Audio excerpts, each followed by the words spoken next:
Vì anh mà em phải hy sinh biết bao nhiêu. Anh nỡ đối xử với vợ anh như vậy sao? Anh có biết là tôi đếm từng giây từng phút để chờ đợi đứa con của chúng ta chào đời. Buông ra đi. Anh đưa em ra.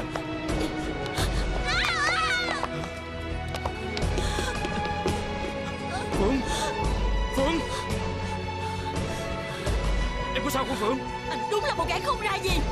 Anh không nghĩ em là một người phụ nữ lầm lỡ, mà vấn đề quan trọng đó là anh đã lỡ yêu một người phụ nữ như em rồi. Chắc người đó mới thỏa mãn được tham vọng của cô đúng không? Bùi trung tính với một tương lai thật tươi sáng. Có phải là vì tình yêu không? Thằng Trung nó ít nói nhưng nghĩa khí, y hệt như ba con vậy. Mẹ thấy khó có người nào thương con được như nó. Anh vẫn còn yêu Hải Phượng đúng không? Tôi không trả lời câu hỏi có được không?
Cô ngồi đi.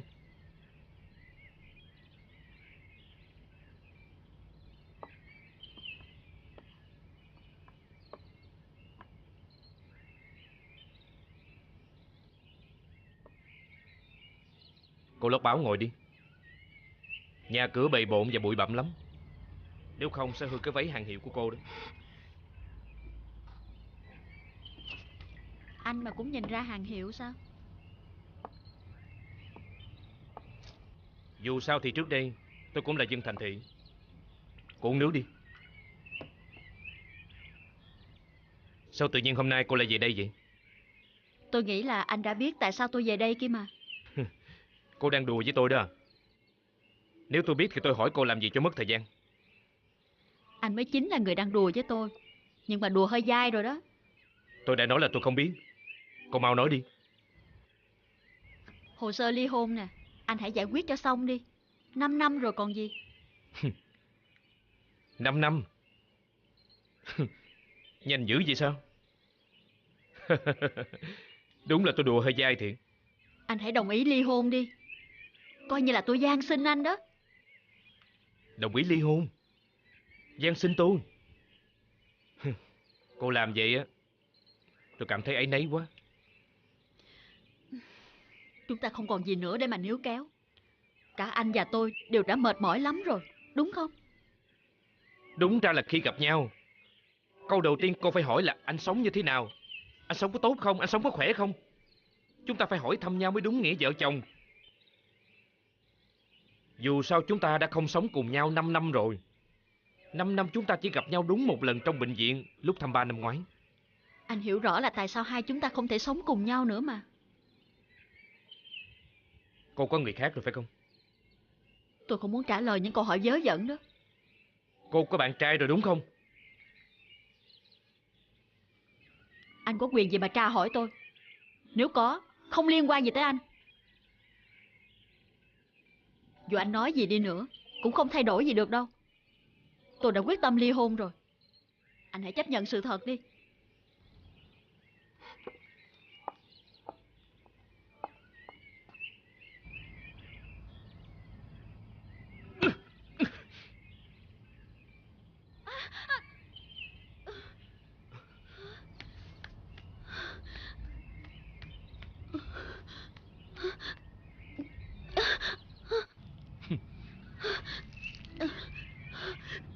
Có sao không?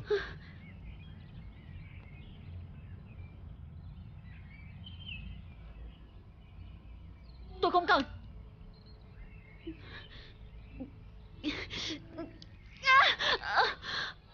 Đưa tay tôi kéo lên. Tôi đã nói là không cần mà. Cô tin tôi đi. Một mình cô không thể nào thoát khỏi được vũng lầy này đâu.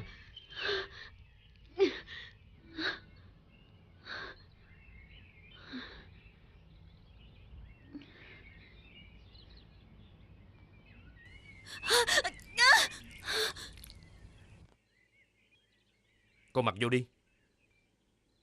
Khi nào cái váy kia khô thì thay ra. Tôi không hiểu tại sao anh lại để một cái vũng lầy ở ngay chỗ ra vào như vậy. Vậy mà anh chịu được sao? Cô nằm nghỉ một chút đi. Cả ngày nay cô cũng mệt rồi.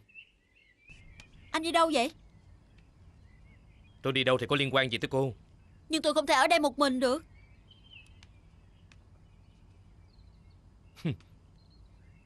Cô mà cũng biết sợ à? Anh đừng có mỉa mai tôi được không?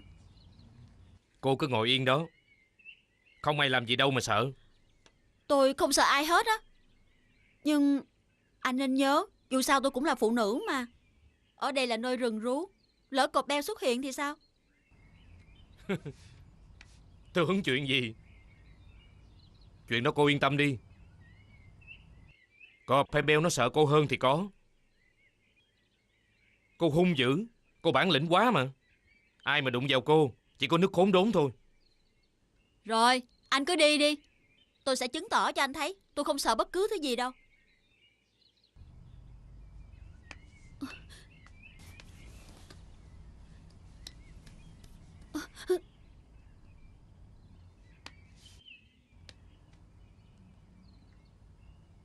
Anh làm gì núp ló đây vậy? Khi nào đói kêu tôi nấu mì gói ăn đỡ. Tôi không có đói.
Em hạnh phúc lắm. Em vẫn chưa tin là em đang ở đây và ở thật gần bên anh. Anh vẫn chưa tin là hai đứa mình lại đi đến quyết định nhanh như vậy. Sao anh nói vậy? Anh hối hận hả? Tất nhiên là không rồi. Anh là đàn ông mà. Nếu có chuyện gì xảy ra thì em là người chịu thiệt thòi nhất. Em yêu anh và em chấp nhận tất cả. Chuyện thiệt thòi em không bao giờ nghĩ tới đâu. Anh lo xa quá rồi đó. Cảm ơn em đã hiểu cho anh. Em hy sinh cho anh nhiều quá. Anh không biết lấy gì để tạ ơn đây. Em chỉ cần anh thành công trong sự nghiệp là đủ để tạ ơn em rồi.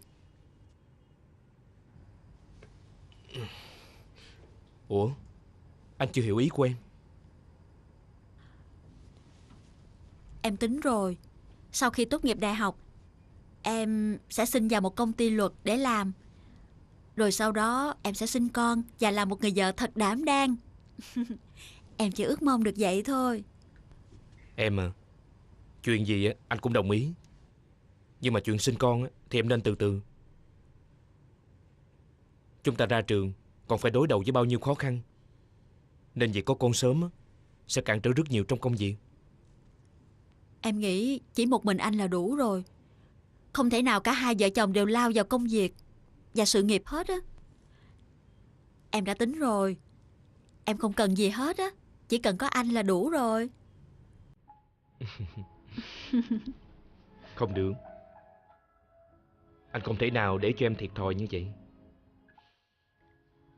Anh đừng nói nữa. Em có suy nghĩ và cảm xúc của em. Đối với em, tài sản lớn nhất là gia đình, là sự nghiệp của anh, là những đứa con. Ngoài ra em không cần gì nữa hết á.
Anh!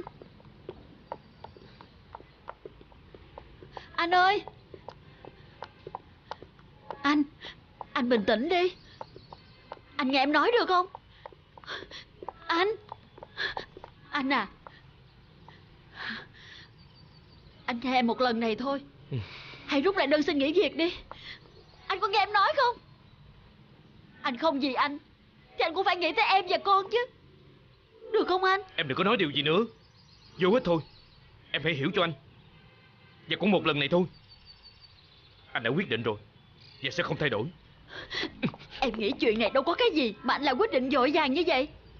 Anh đã phấn đấu biết bao nhiêu lâu nay và sắp đến đích rồi. Không lẽ vì một chuyện hiểu lầm nhỏ nhoi như vậy mà anh đánh đổ hết tất cả? Anh xin lỗi. Và anh hiểu. Anh à, anh hãy nghĩ lại đi. Vì vụ án đó không thể điều tra được nên cấp trên mới quyết định dừng lại. Em hiểu cảm giác của anh lúc này. Nhưng chuyện gì cũng có thể giải quyết được mà anh. Anh xin nghỉ việc đâu phải là cách anh đối đầu đâu, mà là anh trốn tránh, anh hèn nhát. Anh có biết không? Anh không được. Anh không được làm vậy. Vì anh và em phải hy sinh biết bao nhiêu. Em phải đánh đổi cơ hội của em lo cho sự thăng tiến của anh. Anh nỡ đối xử với vợ anh như vậy sao? Anh quay lại, anh đưa em. Em buông ra. Đưa đây. Buông ra đi. Anh đưa Em buông ra.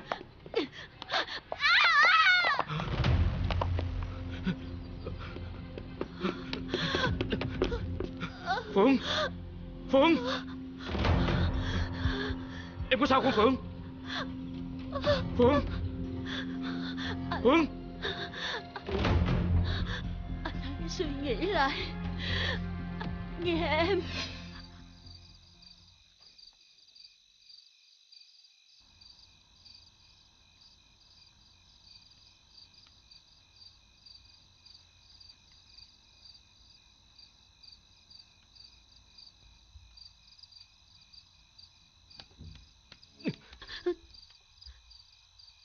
Anh còn giữ những tấm hình này để làm gì? Anh vẫn còn tiếc nuối quá khứ hả? Con của chúng ta có tội tình gì? Anh hãy trả lời đi. Tại sao anh lại cướp mất đứa con của em? Em đã nói cho nó nghe biết bao điều tốt đẹp về ba nó. Vậy mà... Cô thôi đi. Cũng phải. Làm sao anh có thể dám nhận con? Anh có tốt đẹp gì đâu mà để được làm cha của nó. Cũng may là nó không được sinh ra.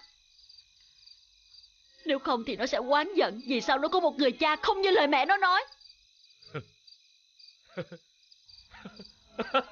Anh cười à? Anh còn cười được sao? Thấy tôi như vậy anh vui lắm đúng không? Anh đâu phải là tôi. Làm sao anh có thể hiểu được? Anh có biết là tôi đếm từng giây, từng phút để chờ đợi đứa con của chúng ta chào đời. Vậy mà anh đúng là một kẻ không ra gì.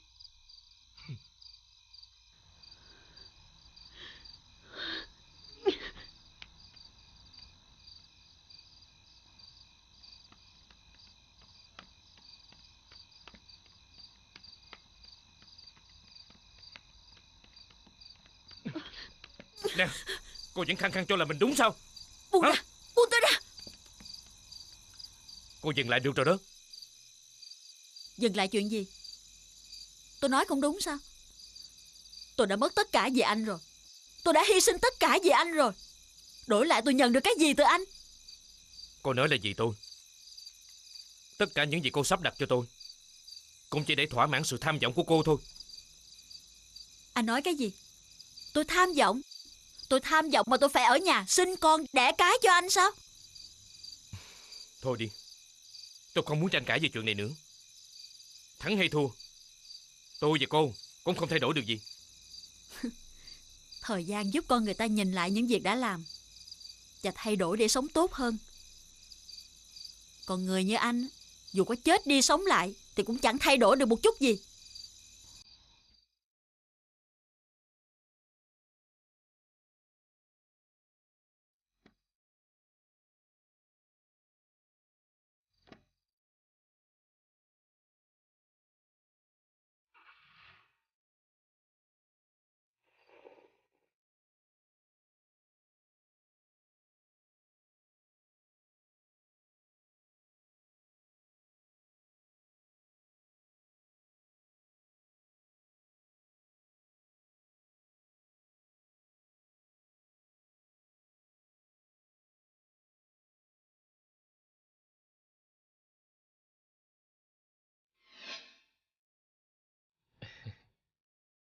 Em không nghĩ đây là một lời cầu hôn nghiêm túc. Anh chấp nhận khi em là một người phụ nữ đã từng một lần lầm lỡ hay sao? Khi qua giải ly hôn, em cũng nói như vậy với thân chủ của mình trước tòa sao? Anh không nghĩ em là một người phụ nữ lầm lỡ, mà vấn đề quan trọng đó là anh đã lỡ yêu một người phụ nữ như em rồi. Anh không hối hận chứ?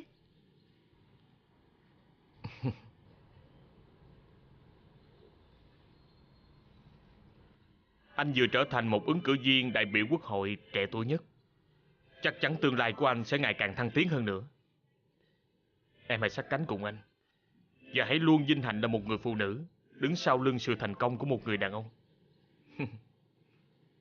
Sao? Em thấy lời cầu hôn của anh như thế nào? Thật ích kỷ, nhưng mà đáng yêu.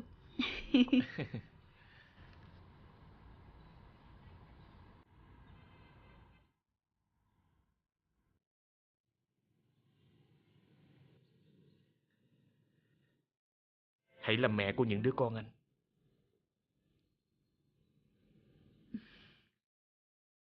Anh suy nghĩ kỹ chưa? Anh là người trưởng thành.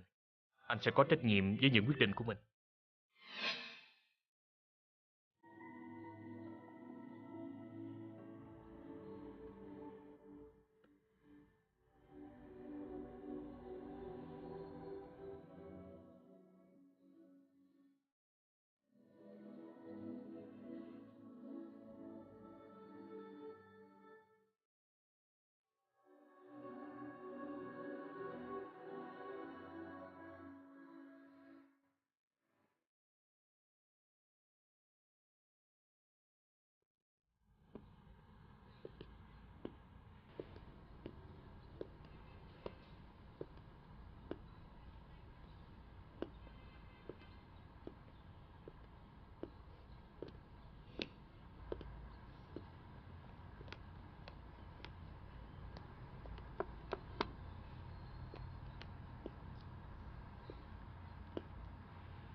Anh chọn khéo quá chừng luôn à.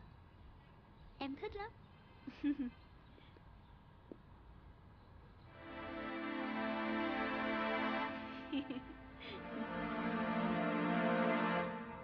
Đẹp đúng không?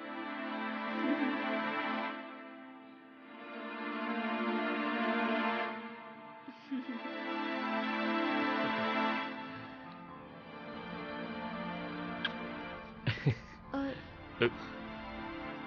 Em bị sao vậy? Anh quên đóng cửa rồi kìa. Em. Dạ. Anh ở đây chờ em nha. Em ra ngoài một chút. Anh Trung. Anh Trung, em có chuyện muốn nói với anh. Anh Trung.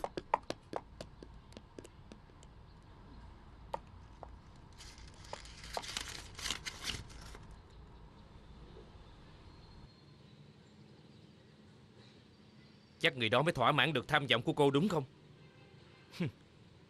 Bùi trung tính với một tương lai thật tươi sáng, có đúng không? Đúng. Tôi muốn cưới người đó. Có phải là vì tình yêu không?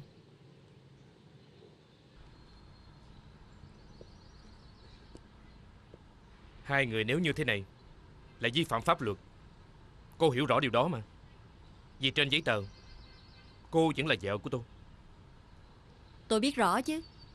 Anh có muốn kiện tôi ra tòa không?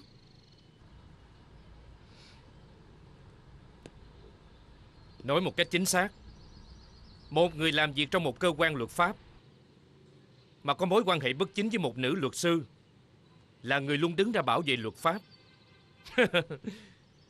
Chỉ mới hình dung như vậy thôi mà đã rất thú vị rồi. Anh cứ thoải mái tưởng tượng và theo dệt mọi chuyện đi. Tôi không quan tâm đâu. Điều tôi quan tâm bây giờ là anh đồng ý ly dị với tôi. Anh hãy mở rộng lòng và nhìn sự việc một cách ôn hòa. Tôi nghĩ là anh sẽ cảm thấy nhẹ nhàng hơn. Tôi không thể ngờ là giờ phút này cô có thể nói với tôi những lý lẽ như vậy. Cô ôm ấp một người đàn ông khác trước mặt chồng cô. Cô cảm thấy nhẹ nhàng sao? Cô vô cảm đến như vậy à? Sao anh nói chuyện như muốn ăn tươi nuốt sống người khác vậy?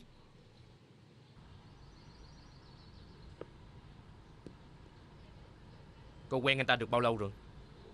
Tôi không nhớ. Chỉ biết là đã lâu lắm rồi tôi mới có cảm giác được yêu thương và chăm sóc.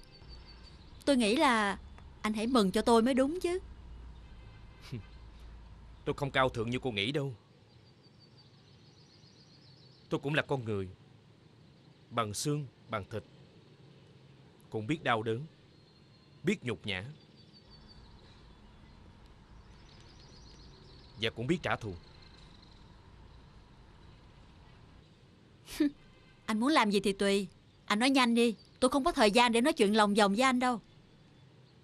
Tôi muốn gì thì cô hiểu rồi. Sự giả dối chỉ đem lại đau đớn cho mình thôi.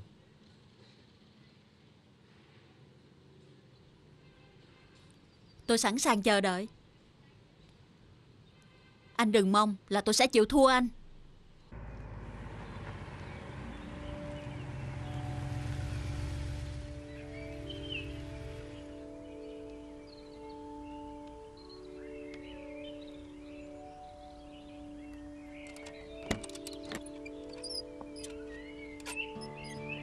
Con chào mẹ.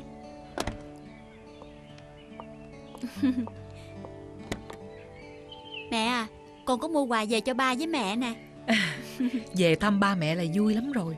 Mua quà chi cho tốn tiền vậy con? Trời ơi, đâu có gì đâu mẹ. Thôi đi vô nhà đi. Dạ dạ.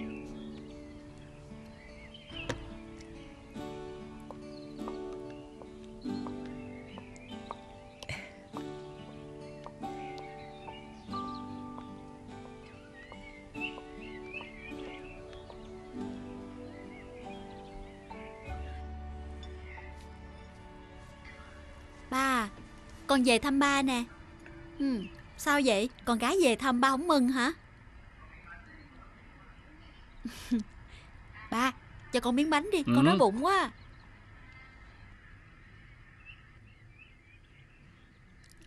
Cảm ơn. Ba con là một người chồng tuyệt vời.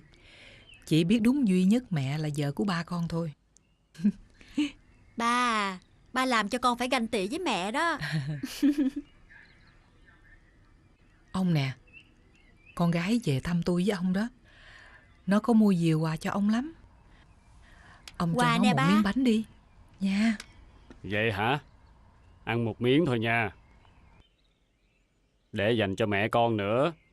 Dạ, con cảm ơn ba.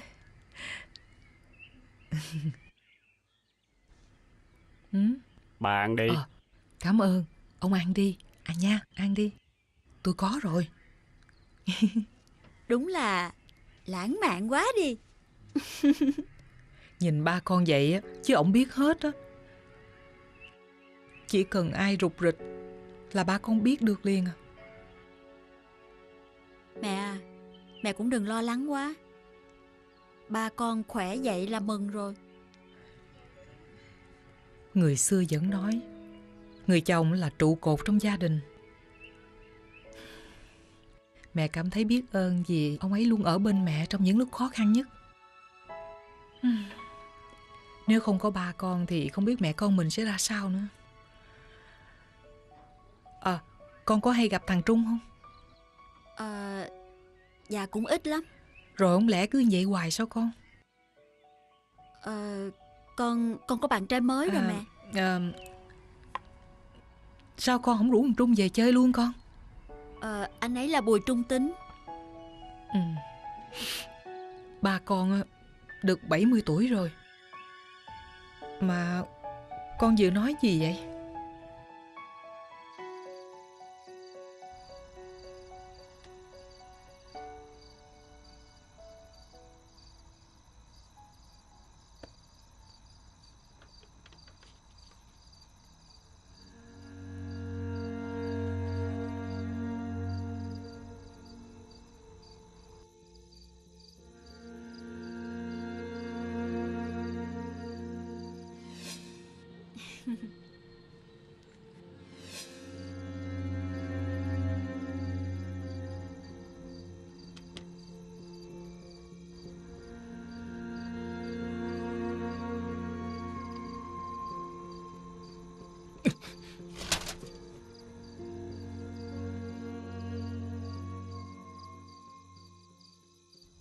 Em nghe nè. Sáng nay em có đọc báo với dì anh không? Sáng nay em lu bu công việc quá nên chưa có thời gian để đọc. Khi về em sẽ đọc liền. Em đang làm gì đó? Em vừa ăn cơm tối với ba mẹ xong. Bây giờ em đang đứng trước sân hóng mát. Giả như bây giờ anh có mặt ở đó thì hay biết mấy. Tới khi nào Anh sốt ruột quá rồi nè. À, không lâu nữa đâu. Anh ráng chờ em một thời gian ngắn nữa thôi nha. Tại lúc này ba em bị bệnh nên gia đình em cũng hơi bận rộn. Vậy sao? Em cho anh gửi lời thăm bác nghe. Khi nào mà ba em khỏe lại thì mình gặp nhau cũng được. Ừ, em biết rồi. À, em có chuyện muốn nói với anh. Em muốn nói là nhớ anh sao? Anh cũng nhớ em lắm. Em đi có một ngày mà anh cứ tưởng như là nó dài 1 tháng gì đó. À, ừ, dạ, em cũng vậy. Ừ, thôi, em vào trong nói chuyện với ba mẹ đi. Sáng mai em lên, mình sẽ nói chuyện nhiều nha. Đồng ý. Mai gặp. Bye bye.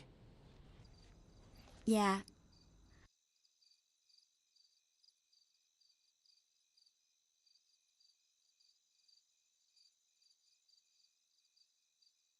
Tại sao mình lại không mở lời được với anh ấy? Không được, mình nhất định phải giải quyết nhanh chóng việc này.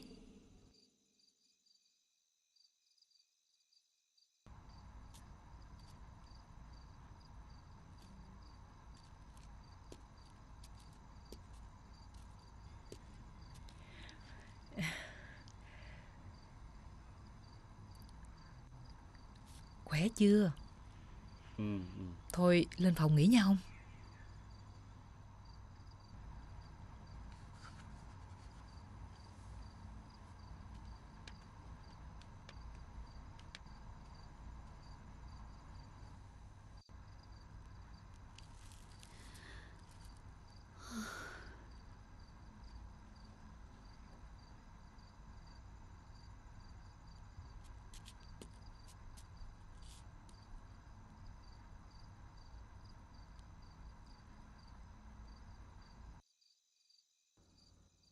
Tôi sẽ sang tên cho anh căn hộ cao cấp ở Phú Mỹ Hưng, khoảng 105 mét vuông.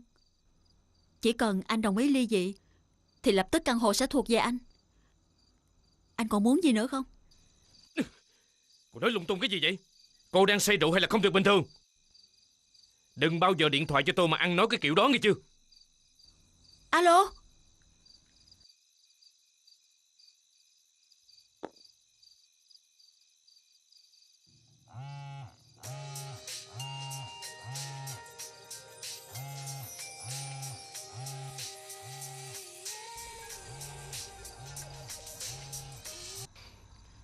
Tôi đã nói là... Anh đừng tắt máy.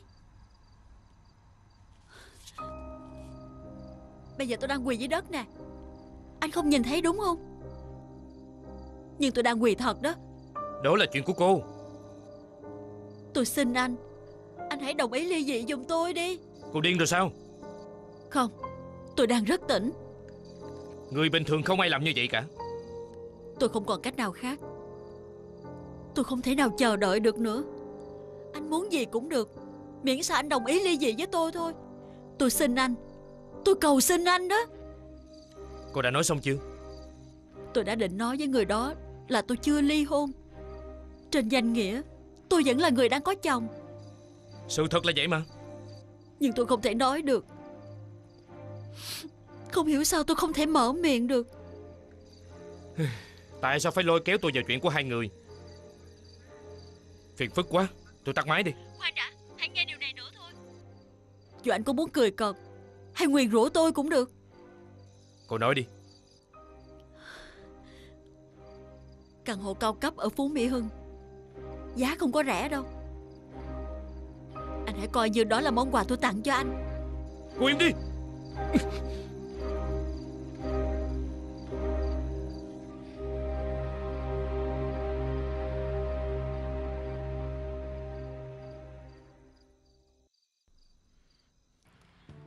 Ăn nhiệt tình chút đi.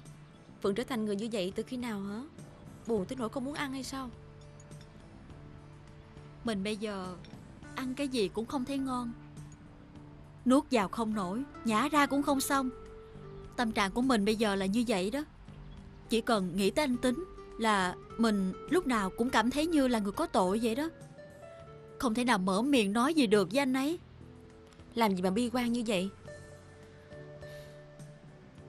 Dù hoàn cảnh như thế nào thì cậu cũng phải ráng ăn uống chứ.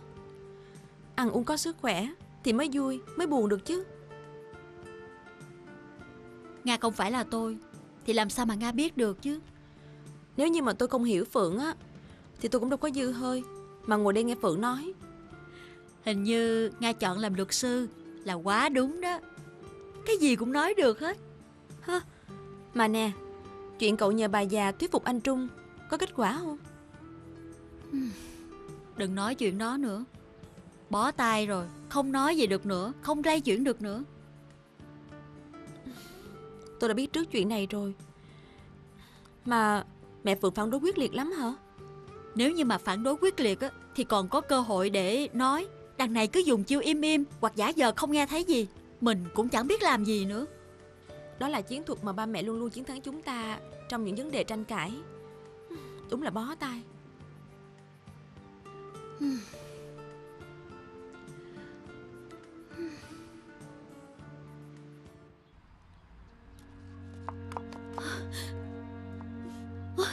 Mẹ, Con, mẹ, ba con sao rồi mẹ? mẹ đang làm cơm dưới nhà thì nghe một tiếng ngã rất mạnh. Mẹ chạy lên thì thấy ba con đang ngã dưới đất, đầu đầy máu. Tại sao lại như vậy? Tại sao lại như vậy? Ba con bắt thang lên mái nhà để thay tấm ngói bị bể. Bác sĩ, ba tôi sao rồi bác sĩ? Ông nhà tôi sao rồi bác sĩ? Thành thật chia buồn cùng gia đình. Vì tuổi cao và huyết áp không ổn định nên ông ấy đã không qua khỏi. Mẹ, mẹ ơi, mẹ ơi, ba Ơi, ông ba.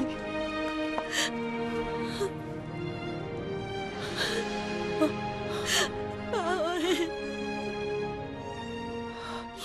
ba. Con xin lỗi. Con có lỗi với bà nhiều lắm. Mời người nhà ra ngoài để làm thủ tục nhận xác Ba ạ. ơi, mẹ ơi, mẹ ơi, ba.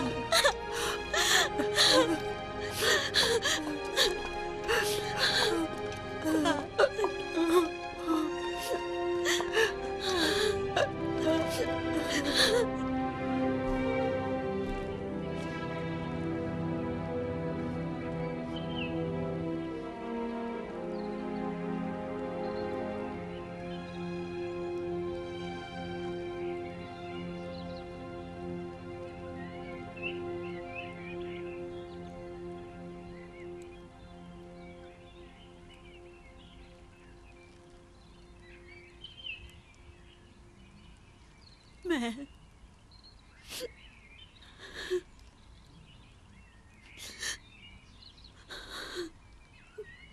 Không, Dạ. tôi không đồng ý cậu là con rể của tôi. Ba, sao ba nói đồng ý một cách vô điều kiện mà? Ông à, sao ông hôm nay ông kỳ vậy? Dạ thưa bác. Nếu con có gì không phải thì bác chỉ dạy cho con. Con và Phượng yêu nhau thật lòng. Con hứa là con sẽ không làm bác thất vọng.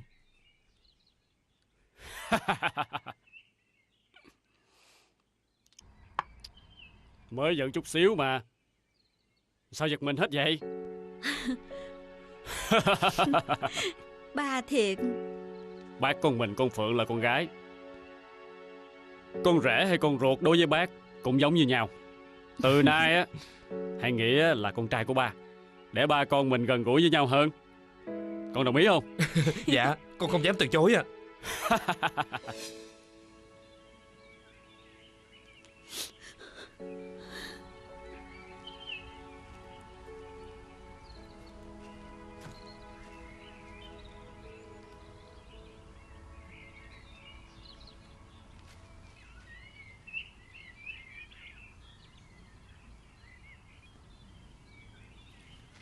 Phượng tính sao đây? Anh tính biết tin và vừa mới tới đây đó. Mình chỉ cho Nga biết tin thôi mà. Nga xin lỗi, Nhưng mà anh ấy nói là gọi điện thoại qua cho Phượng không được, nên đã điện thoại cho tôi mấy chục cuộc. Còn một cách nào khác, tôi đành phải nói thiệt với ảnh thôi.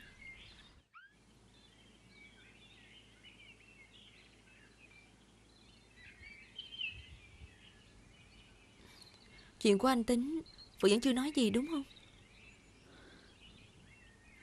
Cho mình mượn điện thoại đi.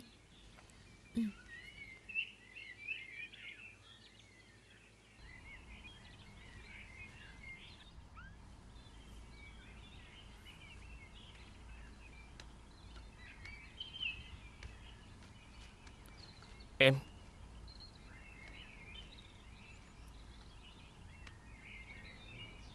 Anh xin lỗi. Anh biết được tin trễ quá. Anh thành thật chia buồn cùng em và gia đình nghe.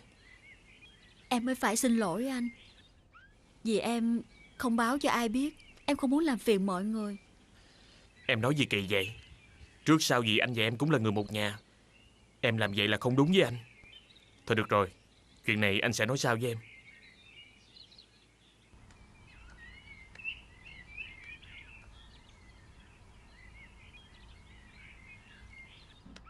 Dạ con chào bác. Con xin chia buồn cùng bác.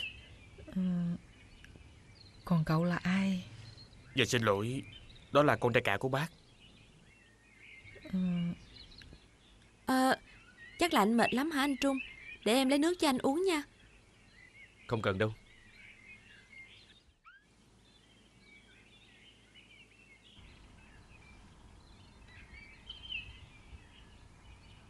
Cảm ơn anh đã đến chia buồn cùng em. Anh cứ về trước đi. Nhưng mà Em giải quyết xong chuyện ở đây, ngày mai em sẽ tới nói chuyện với anh. Em sẽ giải thích rõ ràng tất cả. Bây giờ thì xin anh hãy về trước đi. em bị sao vậy? Anh đừng hỏi thêm gì nữa. Anh mau đi đi.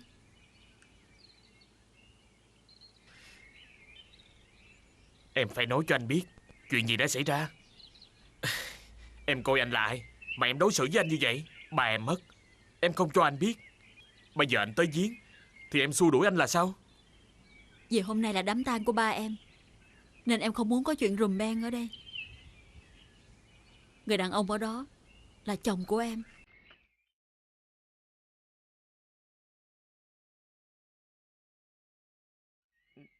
Vậy là Tụi em ly thân đã 5 năm rồi. Suốt thời gian đó, vì ba mà tụi em không thể nào xử lý hồ sơ được.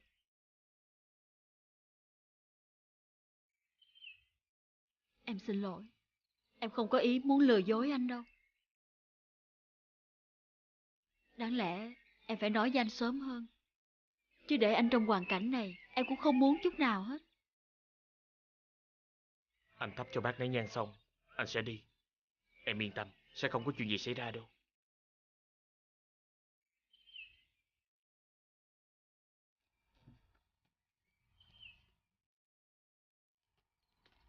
Anh Tính,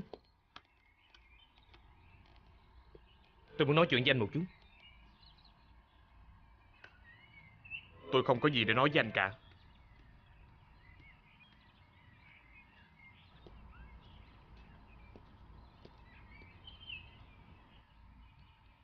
Tôi không muốn nghe những điều không hay ho đâu.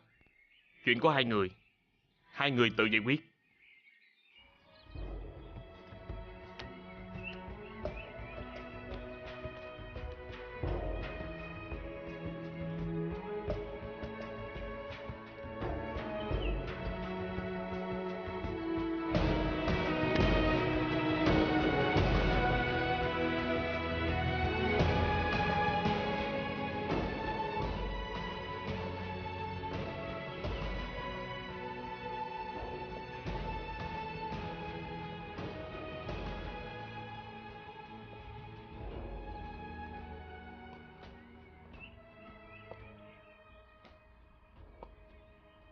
Mẹ sao rồi?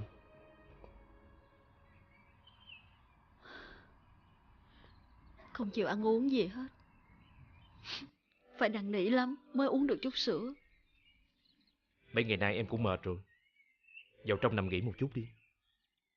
Đừng nghĩ ngợi gì cả.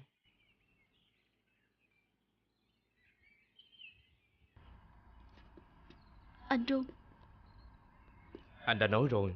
em rất ghét ba. Một người rất bảo thủ, không thể thỏa hiệp. Em đã rất giận ba.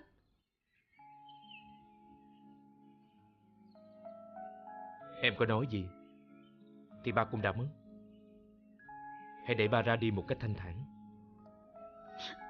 Em lớn lên chứng kiến rất nhiều lần mẹ phải ngồi khóc. Ba em thì dửng dưng trước mọi chuyện. Có lần em hỏi mẹ tại sao ba lại như vậy, không giúp đỡ gì được cho gia đình. Mẹ đã la em là không được nói chuyện như vậy. Mẹ thương ba lắm, không muốn ba làm bất cứ chuyện gì cả. Và hàng ngày cứ sáng sớm là ra chợ chiên cá kiếm tiền lời, về lo cho em và ba. Em còn nhớ trên cánh tay mẹ lúc nào cũng đầy vết phỏng do dầu. Lúc đó nhìn mẹ em làm lụng vất vả, em đau lòng lắm. Và em đã quyết tâm sau này phải thật sự thành công để trả ơn mẹ. Và cũng vì vậy, em không muốn người đàn ông em yêu thương lặp lại hình ảnh của ba ngày nào. Nhất định là không. Nếu con muốn ly dị thì hãy để ba mẹ chết đi rồi con hãy làm chuyện đó. Mẹ nói như vậy là mẹ đã làm khó con rồi.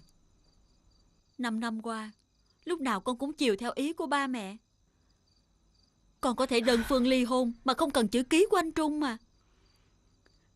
Nhưng con không làm như vậy vì con không muốn làm ba mẹ buồn. Khi con quyết định bất cứ điều gì, con cũng muốn có sự chấp thuận của ba mẹ thì con mới yên tâm. Nếu hiểu như vậy thì con còn về đây kêu mẹ nói giùm với ba để chấp nhận ly dị là sao? Con thử nghĩ đi, mẹ nói như thế nào để nó chấp nhận ký vào đơn ly dị của con? Không lẽ mẹ lại ủng hộ chuyện sai? Con đã nói với mẹ bao nhiêu lần rồi, trong chuyện này con không sai. Anh Trung đã làm bao nhiêu việc không đúng với con, mẹ làm sao biết được? Mẹ có hiểu cái cảm giác khi con mất đứa con sắp chào đời hay không? Mẹ là một người mẹ, mẹ hiểu cái cảm giác đó như thế nào. Nhưng trong chuyện này con cũng không hoàn toàn đúng. Vậy là lỗi ở con sao mẹ? Con lo lắng cho gia đình của con, chẳng lẽ con sai? Con chấp nhận bỏ hết mọi thứ để sinh con và lo lắng cho tương lai sự nghiệp của ảnh. Không lẽ con sai hay sao? Con không sai, nhưng mà con không đúng. Con không thể áp đặt ý kiến của con cho người khác. Con không thể nói vì gia đình mà con bắt chồng con phải làm theo mọi sự sắp đặt của con. Con biết khi nói ra chuyện này, mẹ sẽ đứng về phía anh Trung. Nhưng mẹ thử nghĩ đi, ba con đã làm được gì cho mẹ? Lúc con còn nhỏ, chưa bao giờ con thấy một ngày mẹ được hạnh phúc. Mẹ muốn con lặp lại hình ảnh như mẹ hay sao? Mẹ chấp nhận điều đó. Mẹ cảm thấy hạnh phúc và rất tự hào về ba con.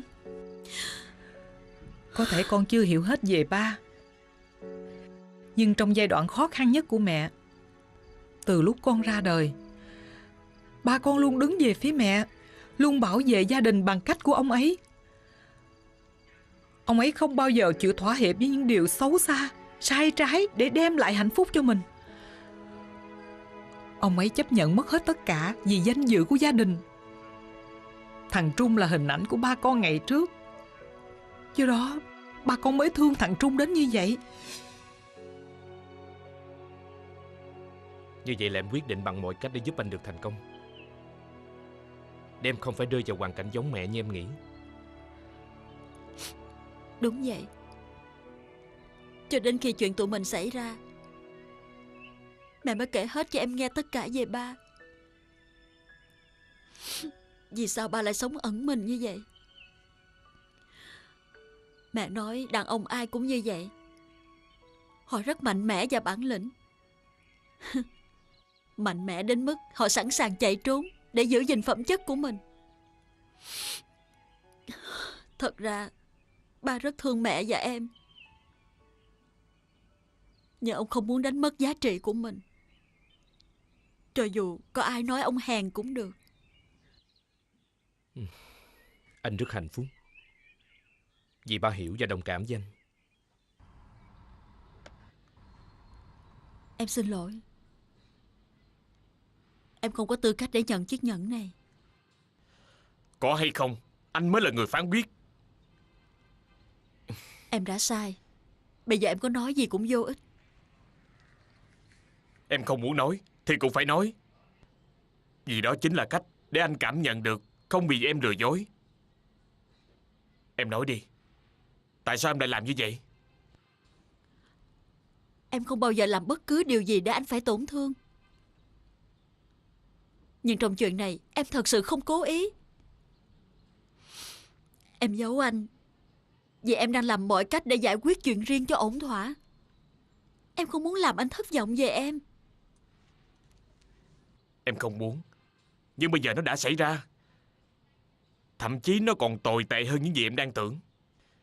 Tại sao em không nghĩ anh cùng em giải quyết vấn đề này? Em biết bây giờ có nói thêm gì nữa thì em cũng là người có lỗi. Em chỉ mong anh hiểu, những chuyện em làm đều là vì chúng ta, vì anh và vì em yêu anh. Khoan đã. Anh không nghĩ là em muốn lừa dối anh. Nhưng mà em có biết tại sao anh giận không? Anh giận là vì em đánh giá anh quá thấp.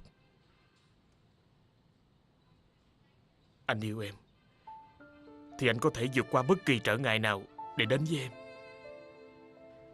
Anh không phải là một thằng đàn ông hẹp hòi ích kỷ. Anh càng nói vậy, em càng thấy là em không xứng đáng với anh.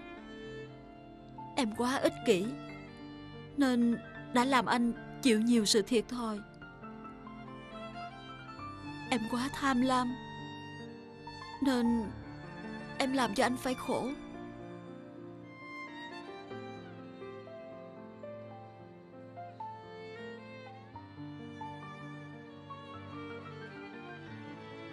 Lúc này không phải là thời điểm sáng suốt để đưa ra một quyết định. Xin lỗi vì đã làm phiền anh.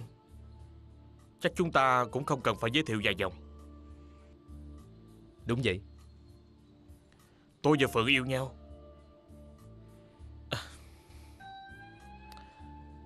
Hay nói đúng hơn là vợ của anh. Điều khó khăn lớn nhất đối với tôi là tôi hoàn toàn không biết về điều đó. Đó không phải là lỗi của tôi. Tôi hiểu. Nhưng tôi chỉ thắc mắc rằng tại sao anh không ký vào đơn ly hôn để giải thoát cho nhau. Dù sao thì hai người cũng đã ly thân hơn 5 năm rồi còn gì. Chuyện đó anh nên hỏi Phượng thì sẽ rõ. Tôi không thích đem chuyện vợ chồng ra nói với người thứ ba. Hơn nữa anh là luật sư. Anh hiểu rất rõ là cô ấy có quyền đơn phương ly hôn mà không cần chữ ký của tôi. Chuyện này thì khá rõ ràng rồi. Nhưng theo tôi hiểu là Phượng không hề muốn như vậy. Cô ấy muốn có sự đồng thuận của anh. Có lẽ đó là lòng tự trọng mà đàn ông chúng ta không nên hẹp hòi hơn thua với nhau. Xin lỗi. Anh không có tư cách gì để dạy đời tôi hết. Nếu anh hiểu biết thì chúng ta tiếp tục. Tôi chỉ muốn nhanh chóng kết thúc mọi chuyện. Vì để chuyện này kéo dài thì sẽ không hay cho chúng ta. Tôi không có gì để mất. Và nếu tôi là anh, tôi sẽ không hành động như anh. Anh nên nhớ, tôi và Phượng tính luôn thời gian yêu nhau thì không dưới 14 năm biết nhau. Còn anh chỉ chưa đầy 6 tháng. Anh đã đủ hiểu về Phượng chưa? Tôi không cần biết gì về quá khứ của Phượng. Tôi chỉ biết hiện giờ Phượng yêu tôi và chúng tôi sẽ kết hôn. Tôi chỉ mong rằng anh vui vẻ chấp nhận điều đó. Nếu là anh có dễ dàng chấp nhận vợ anh đi lấy người khác không? Nhưng anh và cô ấy Thật sự là không còn bất cứ một sự ràng buộc nào. Ngoài mặt hình thức, chỉ là vợ chồng trên giấy tờ. Chỉ cần hình thức đó thôi, tôi cũng đủ tư cách nói chuyện với anh một cách sòng phẳng.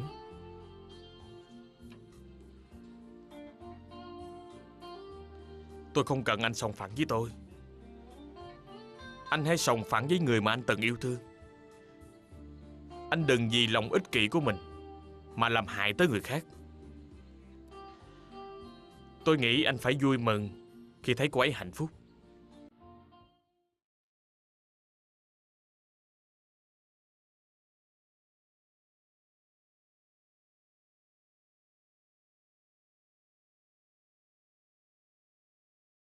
Tôi không cần anh sòng phẳng với tôi.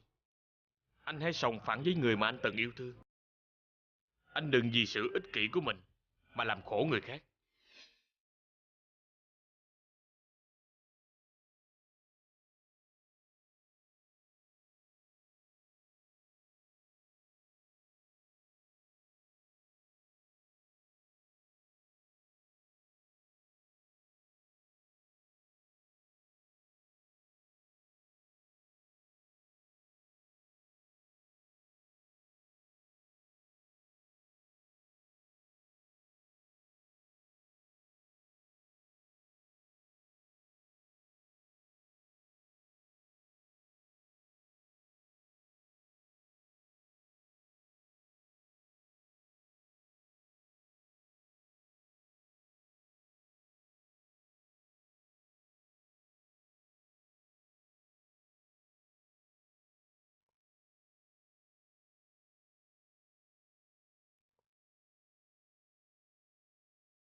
Em không được khỏe đúng không?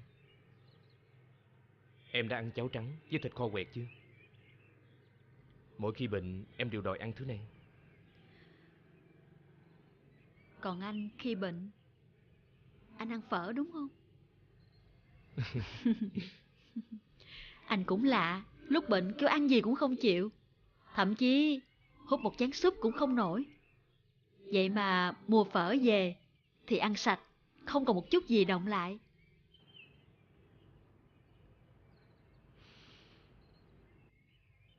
Thật sự là lâu lắm rồi mình mới có một buổi nói chuyện ôn hòa như vậy. Đúng vậy. Nhớ lại trước đây, tự nhiên thấy mình như trẻ con. Thậm chí là không ra gì nữa. Sao em lại ghét anh đến như vậy? Không biết nữa.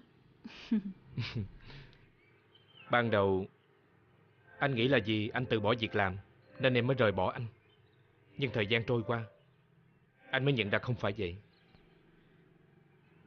Và cho tới bây giờ anh vẫn rất thắc mắc và tự hỏi, không biết là anh đã sai ở điểm nào.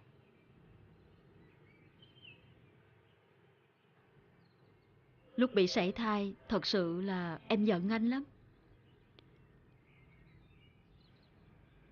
Nhưng em nghĩ trong đó cũng có lỗi do em. Em dự định nói với anh là em không trách anh đâu. Rồi em đã nằm đau đớn suốt mấy ngày. Khi tỉnh lại, em không tin vào mắt mình nữa. Em cố trấn tĩnh lại để nhìn rõ hơn. Em không ngờ là anh không có một chút đau đớn gì và lo lắng cho em. Anh vẫn ngồi đó ăn phở một cách ngon lành, như không có chuyện gì xảy ra. Em tự hỏi, tại sao anh lại vô cảm đến như vậy? Lúc đó em rất là tức. Em chỉ muốn chạy đến hất tô phở mà anh đang ăn thôi.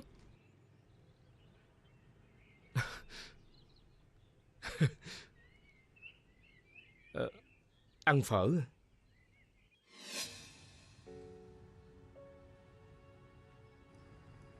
Đã 2 ngày rồi con không ăn uống gì. Con mau ra ăn một chút đi con. Con không còn lòng dạ nào mà nuốt trôi đâu mẹ. Con nghe lời mẹ mau ăn một chút đi. Nếu không con cũng ngã quỵ. Con mà có chuyện gì á, ai lo cho vợ con đây?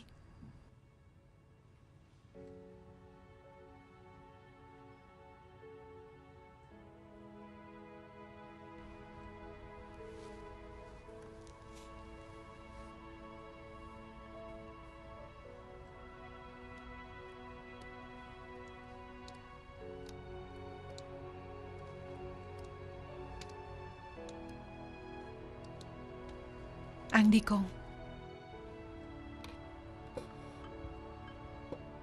Ăn đi con.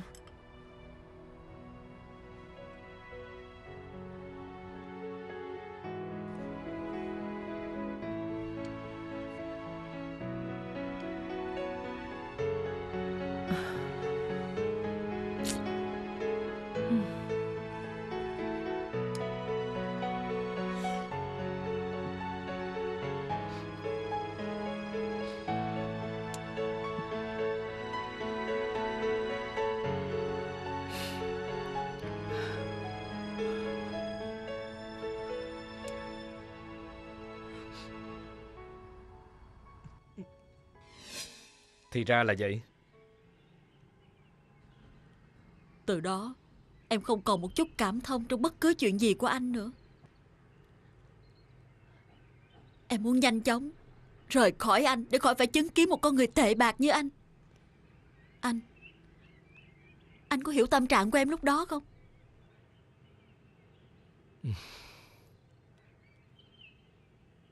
Anh xin lỗi. Anh đúng là một con người tệ bạc. Mọi chuyện đã qua rồi. Em nhắc lại không phải là để trách anh. Nếu như ngày đó em nói ra điều này, biết đâu mọi chuyện sẽ đi theo một hướng khác. Có thể tốt đẹp hơn, hoặc có thể là tệ hơn.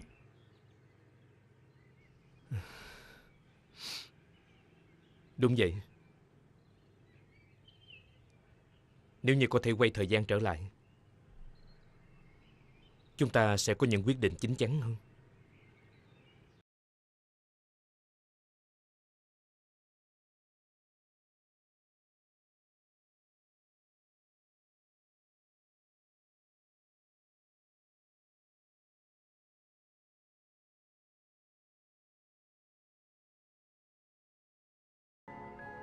Anh ấy có nói điều gì xúc phạm anh không? Không.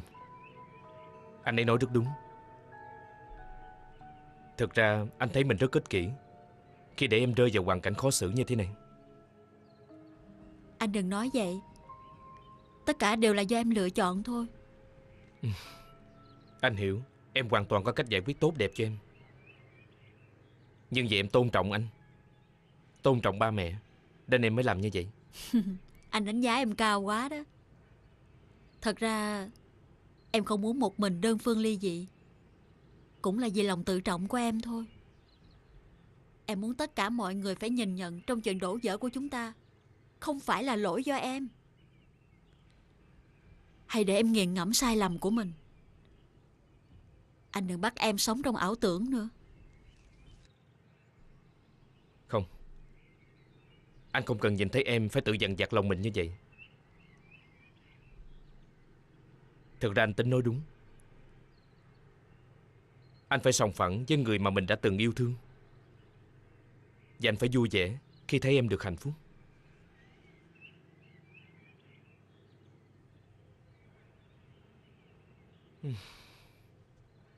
Đây là hồ sơ ly hôn. Và anh đã ký.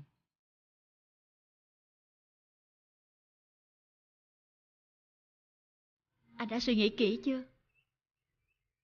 Em đã chờ được 5 năm rồi, thì chờ thêm một thời gian nữa cũng đâu có sao.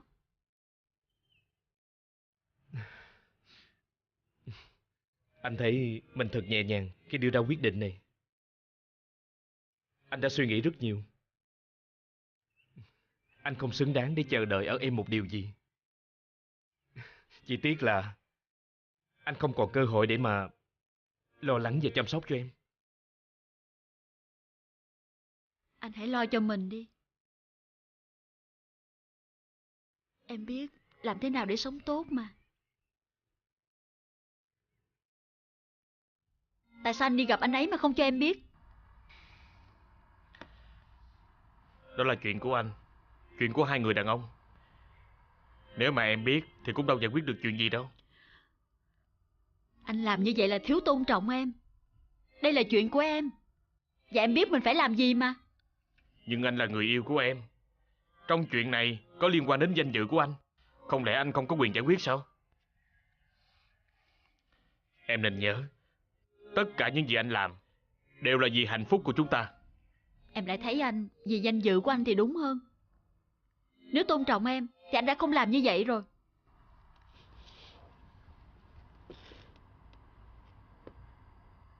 Em phải hiểu cho cảm giác của anh.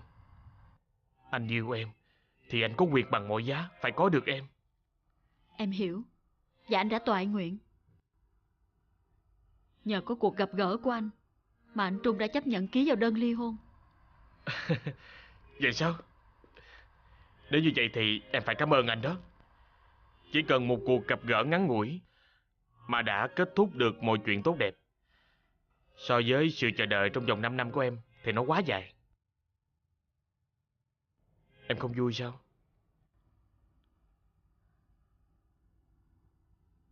Sau bao nhiêu chuyện xảy ra, em cũng không biết là mình nên vui hay nên buồn. Em nói cái gì vậy? Chẳng lẽ em không mong muốn kết quả như thế này sao? Tất nhiên là có rồi.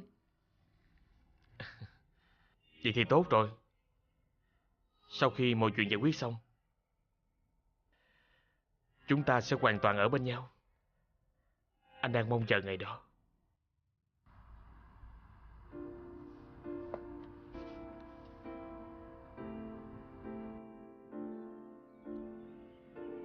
Lạ thật. Bình thường em vào đây không biết bao nhiêu lần.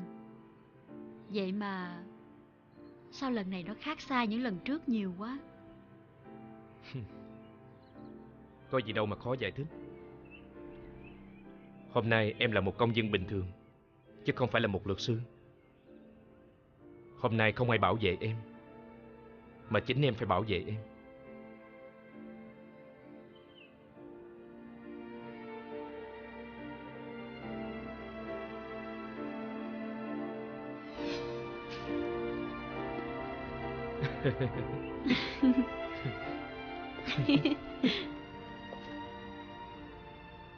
Anh muốn gì đây? Em cầm đi, rồi anh nói. Anh tự làm hả? Tất nhiên rồi. Nhưng tại sao hôm nay anh lại lãng mạn vậy? Có lãng mạn gì đâu. Tại vì anh muốn tạo cho em bất ngờ đó mà. Thực ra anh muốn nói với em điều này. Điều gì?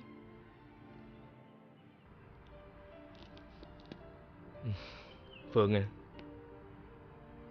thực ra anh chỉ là một thằng sinh viên nghèo. Anh không biết sau này sẽ như thế nào. Anh không dám hứa gì với em cả, ngoài lời thề là sẽ sống một đời là vì em.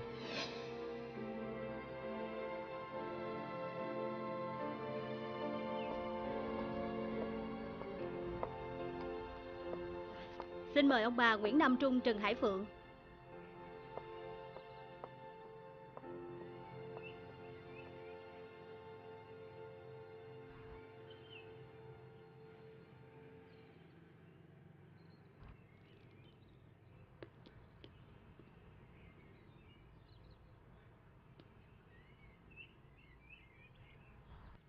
Tới lượt mình rồi em.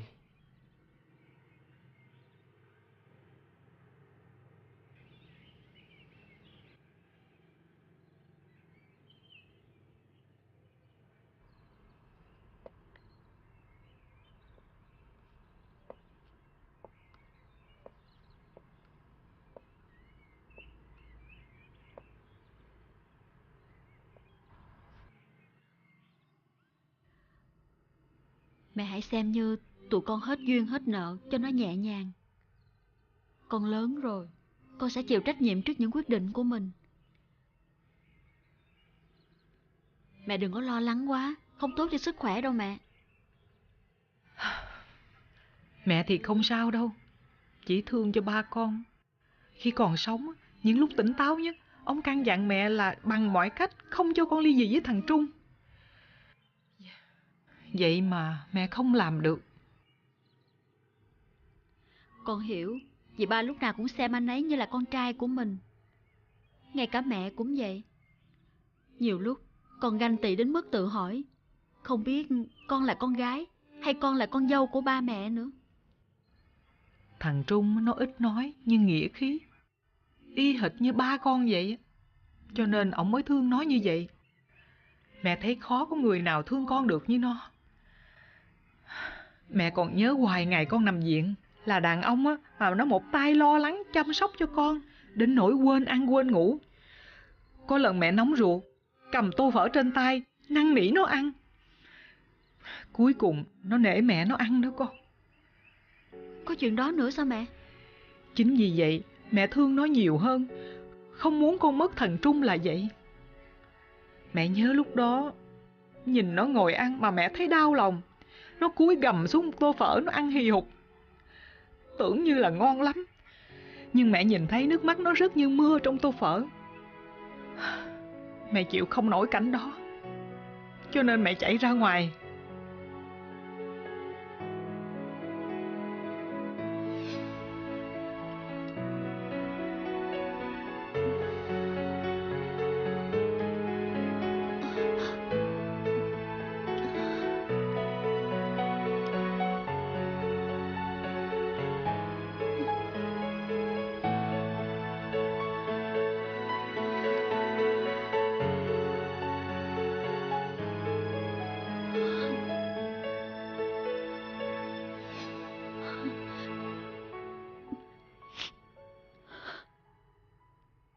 Tháng sau chúng ta sẽ làm lễ cưới.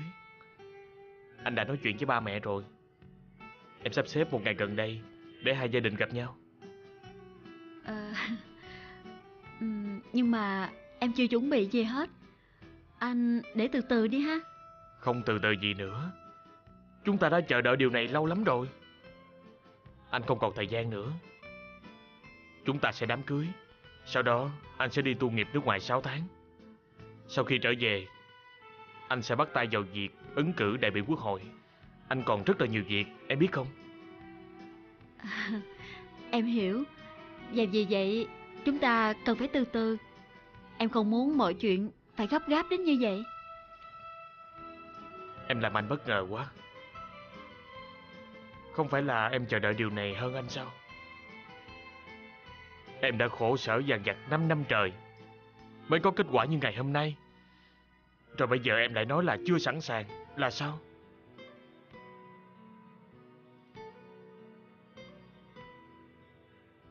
Anh không hiểu ý em rồi. Em muốn nói là dù sao em cũng mới vừa ly hôn. Em không thể nào đến với anh ngay tức khắc được. Người ta sẽ nghĩ gì về em và anh. Em không muốn danh dự của em và anh bị tổn hại vì chuyện này. Anh hiểu không? Anh không cần ai nghĩ về mình như thế nào. Anh yêu em và đến với em đường đường chính chính, đúng pháp luật. Nhưng anh cũng nên nghĩ cho em chứ. Em là phụ nữ mà. Em không muốn người ta nói em là một kẻ tham sang phụ khó, vừa mới ly hôn thì đã nhảy vào vòng tay của một người khác. Tại sao em suy nghĩ lung tung như vậy? Em đã đi quá xa vấn đề rồi. Em nên nhớ, chúng ta làm bằng mọi cách để nhanh chóng đến được với nhau. Bây giờ mọi chuyện đã hoàn tất thì em lại nói là từ từ. Em đang mâu thuẫn với chính mình đó. Đúng vậy. Em có cảm giác nếu làm như vậy thì hình như là không phải. Không phải với ai? Với anh ta đúng không?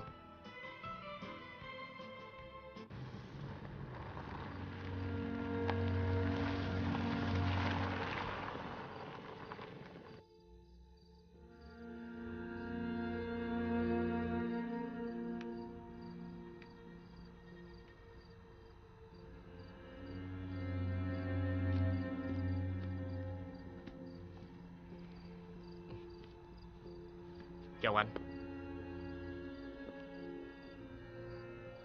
Tôi không nghĩ anh lại đến đây tìm tôi.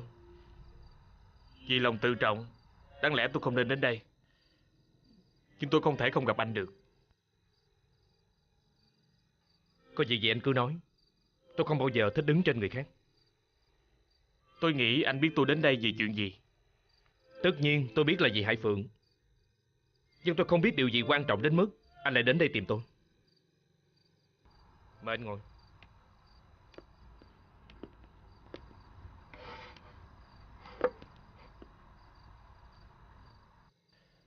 Thực ra lúc hỏi đường anh đến đây, cũng có lúc tôi muốn quay về. Nhưng rồi lại thôi. Điều gì đã thôi thúc anh quyết định như vậy? Để hiểu rõ một vấn đề. Anh cứ hỏi. Anh vẫn còn yêu Hải Phượng đúng không? Tôi không trả lời câu hỏi có được không? Vậy anh có biết là Hải Phượng chưa chấp nhận làm lễ cưới với tôi không? Chuyện này thì làm sao mà tôi biết được? Tôi nghĩ anh biết chuyện này. Vì vậy tôi mới tìm đến đây. Anh có biết là tôi đã chờ đợi giây phút này như thế nào không? Tôi đã hủy bỏ tất cả những dự định của mình để tập trung cho tình cảm.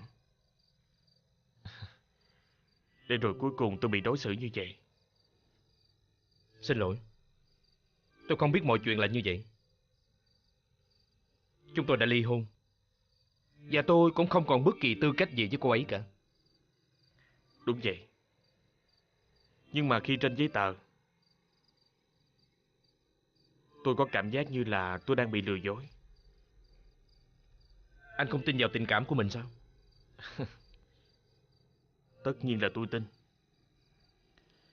Nhưng bây giờ thì tôi thấy mình giống như là một đứa trẻ bị người khác đùa giỡn. Nếu vậy thì anh nên hỏi cô ấy thì đúng hơn. Còn tôi đã hoàn thành trách nhiệm của mình với cô ấy. Và cả với anh. Tôi không chối cãi là tôi không quên được chuyện quá khứ. Dù quá khứ có như thế nào đi nữa thì nó cũng là một phần của cuộc đời, không làm sao xóa được. Nếu như Hải Phượng còn yêu anh thì sao? Anh có trở lại với cô ấy không?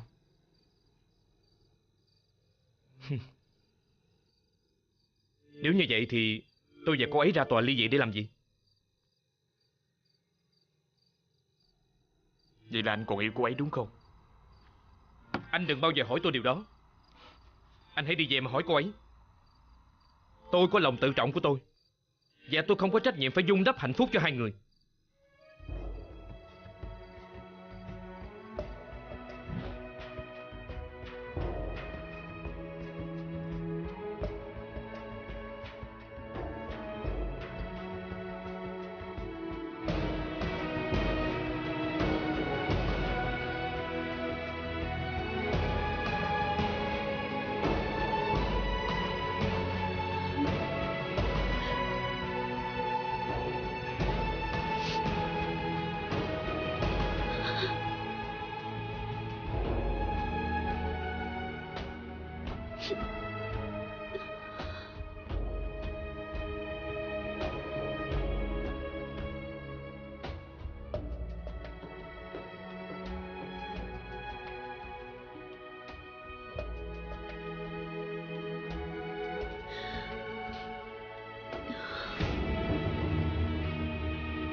Em muốn nói chuyện với anh. Anh có đến gặp anh ấy. Vậy sao? Em không muốn hỏi anh gặp anh ấy để làm gì sao? Em không cần hỏi. Vì em đã biết anh gặp anh ấy để làm gì. Đúng là em quá hiểu về anh ấy. Và cả anh nữa. Em muốn nói gì với anh?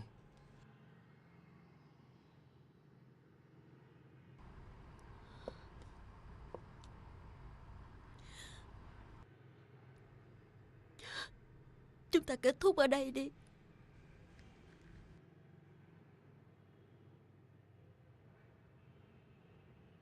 Lý do em muốn kết thúc là gì?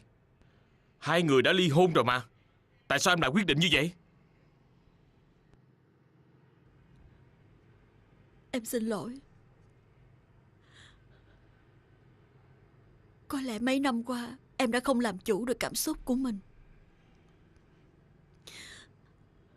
Có lẽ em vẫn chưa sẵn sàng đón nhận tình cảm của anh. Vì vậy em không thể ở bên cạnh anh được. Em sẽ làm khổ anh. Em không xứng đáng được anh yêu như vậy. Sao em lại nói như vậy? Anh chưa bao giờ nói là em không xứng đáng. Anh biết là có những trở ngại vô hình giữa hai chúng ta. Nhưng anh nghĩ thời gian sẽ giúp chúng ta quên đi những chuyện không hay đó. Em hiểu anh nói gì. Và em tin ở anh. Nhưng em lại không tin ở chính mình. Đó chính là trở ngại lớn nhất mà em không thể vượt qua. Em không thể tự dối lòng mình được.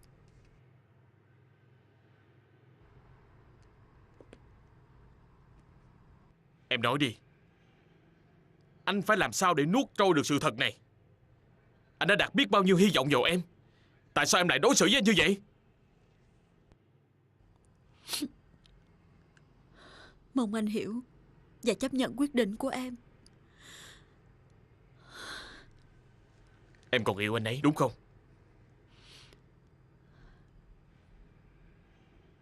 Xin lỗi. Em không trả lời câu hỏi này được không?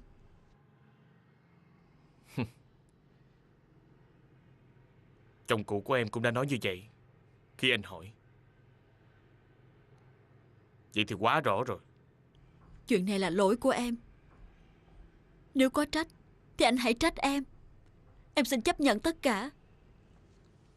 Đừng nói nữa. Anh đã nhìn lầm người rồi. Em đang đùa giỡn với anh sao? Em đang xúc phạm tới danh dự và uy tín của anh. Em biết không? Em biết. Khi em quyết định chuyện này thì anh sẽ nghĩ em như vậy.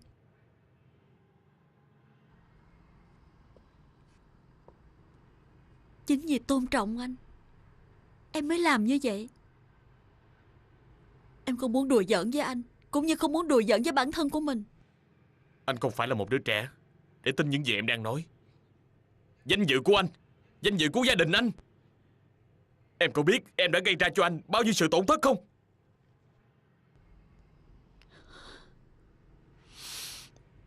Chính vì điều đó em mới kết thúc sớm mọi chuyện ở đây.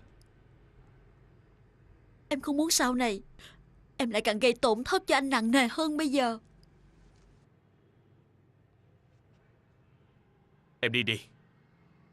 Đừng nói thêm bất cứ một lời nào nữa. Lời nói của em bây giờ không còn một chút giá trị nào đối với anh đâu.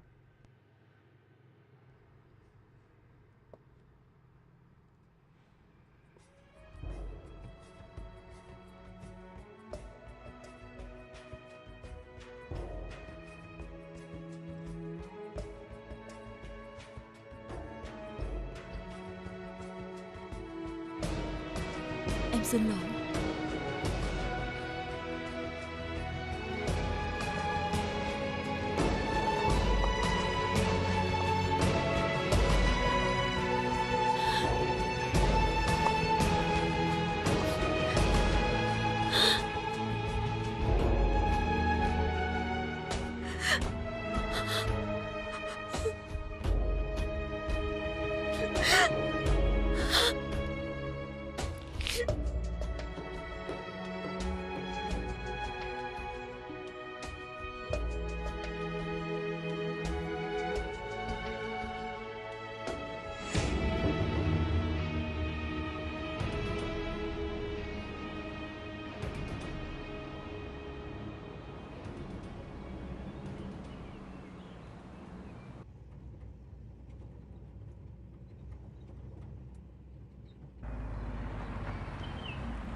Tình yêu của anh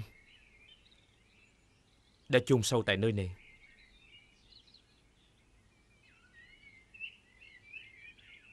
Con của chúng ta, mặc dù chưa từng nhìn thấy mặt, nhưng con luôn tồn tại trong lòng của anh. Anh có cảm giác lúc nào nó cũng ở bên cạnh anh.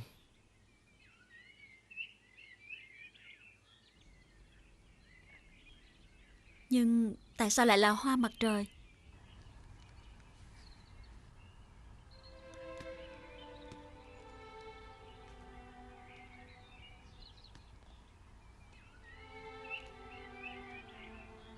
Hoa mặt trời.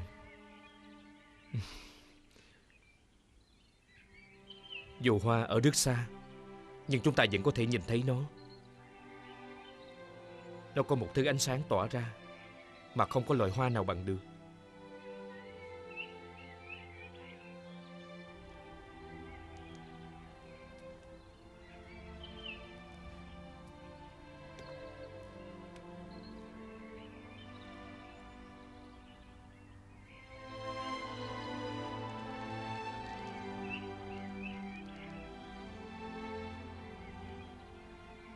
Trong lòng anh, em và con cũng vậy.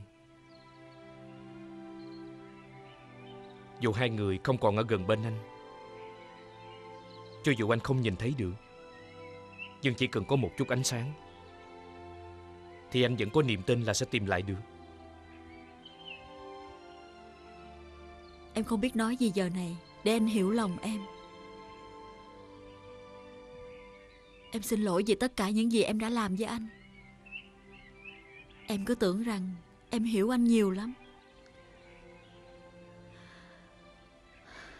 Nhưng bây giờ em mới phát hiện ra rằng em chưa hiểu hết về anh. Về điều gì?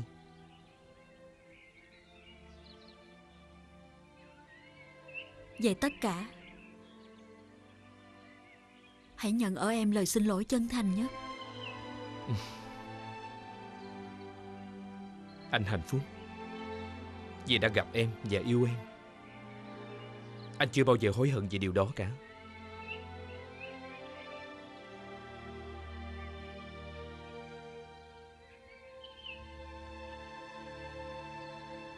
Trong những ngày buồn bã nhất của anh, mỗi lần nhìn ngắm hoa mặt trời, nó như tiếp thêm năng lượng cho anh vui sống. Em chưa bao giờ thích loài hoa này, nhưng hôm nay càng nhìn em càng thấy thích. Không mùi hương, không mùi vị, nhưng lúc nào nó cũng đem lại cho người ta cảm giác ấm áp và vui vẻ. Sau này nhất định trong nhà lúc nào anh cũng để một bình hoa mặt trời. Ý anh là để vợ chồng lúc nào cũng vui vẻ, hạnh phúc, mà không có bất kỳ sự gây gổ lục đục chứ gì. Vợ chồng sống với nhau, làm sao mà không có chuyện lục đục. Ông bà xưa từng nói, chén ở trong sống còn khua, nói chi là vợ chồng ăn ở với nhau. Nhìn em, anh thấy giống hoa mắc cỡ lắm đúng không? Em nói anh mới thấy là cũng giống giống.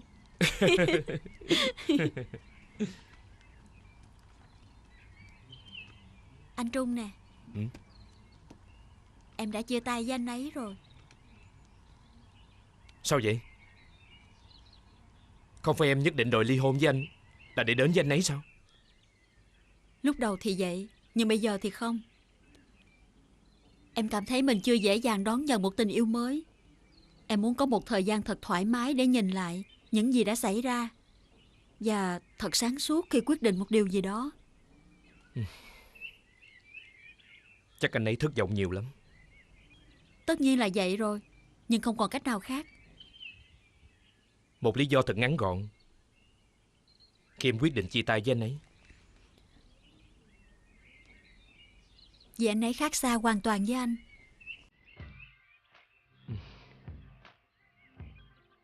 Anh tôn trọng quyết định của em. Em thấy dễ chịu là được. Ở đây em thấy không khí rất là dễ chịu ha. Em muốn về đây sống sao? Anh điên rồi sao? Em mà sống ở nơi khỉ hò cò gái này. Vậy chắc anh phải lên Sài Gòn sống rồi. Ủa, em nhìn gì vậy? Có ai dọn tới nhà em ở đâu mà lo. À, anh báo cho em một tin mừng. Anh đã xin được việc rồi. Trời, thật không? Ở đâu vậy? Tòa nhà cạnh văn phòng em. Cái gì? Văn phòng luật? Ừ, em cũng biết hả? Anh điên rồi hả? Đó chỉ là văn phòng trên danh nghĩa thôi mà. Đó là một tổ chức dân sự thì đúng hơn. Trình độ như anh thì phải vào làm ở một chỗ tốt hơn, lương cao hơn nhiều mới đúng chứ. Trời ơi thì có sao đâu. Miễn là anh được làm gần chỗ em. Như vậy là anh thấy vui rồi. Như vậy không được sao? Thôi, em đừng nói nữa. Bây giờ không cần nói nhiều. Mình về Sài Gòn thôi. Ha?